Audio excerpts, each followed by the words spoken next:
Նմանատիպ պահվածքը իրանց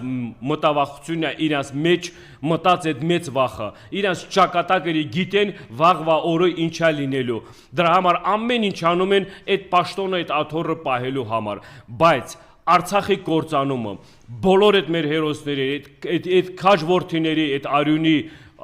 պատասխանատվությունից ոչ մեկը չի կարողանալու խուսափի։ Ուզում են ինչ բառեր օգտագործեն, նկատմամբ էլ ինչ էլ ասեն, նորից եմ ասում, ոչ մեկը պատասխանատվությունից չի խուսափելու։ Ու մենք լինելու ենք հետևողական, մենք մեր բոլոր ուղղությունները, աշխատանքները սկզբնական այս ժամանակահատվածներում պիտի իրականացնենք, թե ընտրությունների կարգով ալնելու, թե միջև ընտրություններն ալնելու, սկզբից ազատվենք այս ներկայիշխանության, այս հայկական, այս ոչ հայանպաստ, ոչ ազգասեր, ոչ հայրենասիրական մոտեցումներից այդ ներկայացուցիչներին պիտի հեռացնենք։